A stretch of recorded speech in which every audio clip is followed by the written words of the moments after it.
Tari ronding itu lahir dikarenakan tidak ada kepuasan terhadap pemerintah Belanda.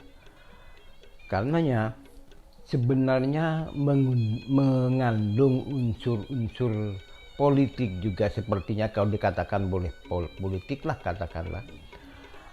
Tapi sebenarnya tidak etis kalau dikatakan itu satu politik, karena itu merupakan satu hiburan tapi yang mempunyai makna tertentu.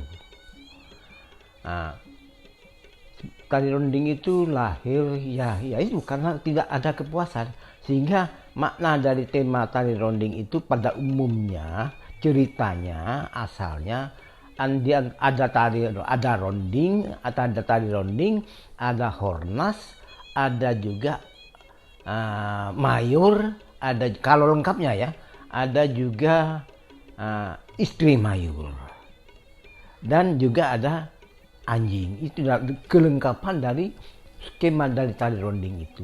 Namun yang sekarang yang sudah dimodifikasi ini akhirnya dibentuk suatu tarian pertunjukan yang bisa dipentaskan di tempat-tempat pentas biasa. Tari ronding itu ada semenjak 1929 ke bawah. Tari ronding itu 1929 ke bawah. Jadi memangnya tari ronding itu, karena saya katakan tadi, menggambarkan ketidakpuasan daripada masyarakat umumnya ke atas ketidakpuasan kepada Belanda itu. Dan kan ronding itu merupakan suatu tarian khusus yang sekarang ini diberikan. Sebenarnya itu merupakan suatu yang dinamakan tari baris. Asalnya begitu, bukan tari ronding itu.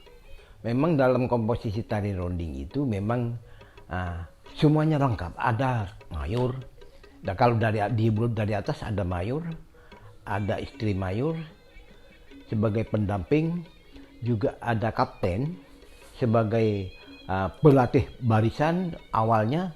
Terus ada hornas juga sebagai pelatih barisan, yang anak barisan ke bawah. Terus ada anak barisan. Temanya cerita itu ya itu memang merupakan suatu wujud, suatu cerita, rangkaian cerita yang artinya pada pokoknya tidak puas terhadap kelakuan Belanda. Temanya dari tari ronding itu demikian. Saya katakan itu di sana ada sedikit banyak sentilan-sentilan yang sebenarnya sangat mengecewakan, meremehkan orang-orang Belanda akibat olahnya yang hornas itu.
Alasan saya masih menekuni dunia tradisi, khususnya ronding dan topeng ini, karena sangat sedikit sekali untuk yang menekuni. Bahkan banyak yang beralih ke dunia modern. Terus juga ini kan adalah warisan nenek moyang, warisan leluhur. Jadi kalau tidak saya yang melanjutkan, siapa? Apa saya harus menunggu dari orang? Kan tidak. Selama kita bisa, apa tidak gitu loh. Kalau yang masih belajar hanya sekedar belajar gerakannya, itu ya banyak gitu loh. tapi tidak secara mendalam, mulai dari historinya, filosofinya, estetikanya gitu loh. Tapi dan juga hanya untuk ada yang belajar seperti itu, tapi hanya untuk persyaratan skripsi, terus juga media pembelajaran ya.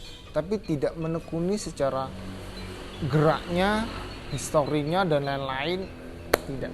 Jadi hanya sekedar datang pergi sudah.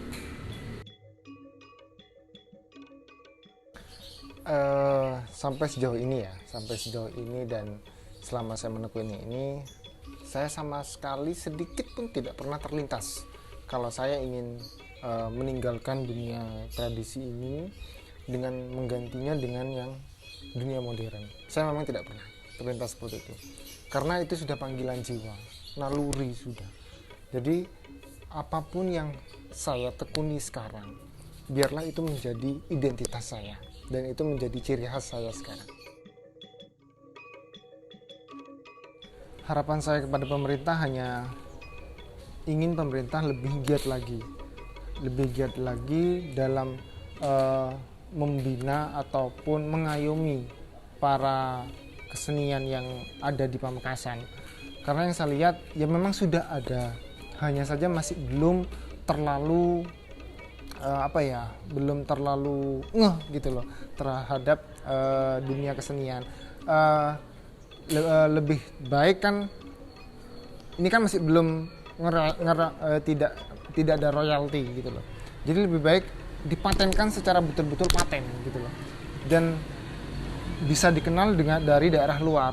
Jadi contohnya seperti kayak di Banyuwangi. Itu kan pasti orang walaupun tidak tanya pasti gandrung. Ponorogo pasti reok gitu.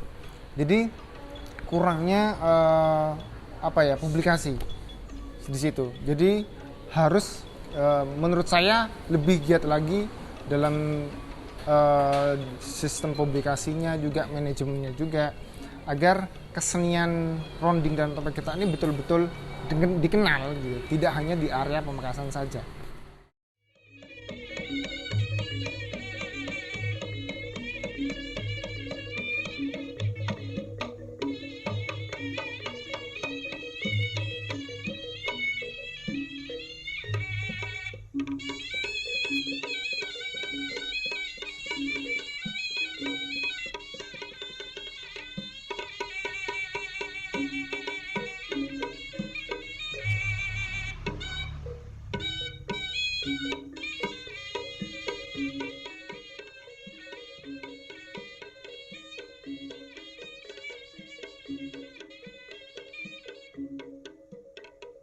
Thank you.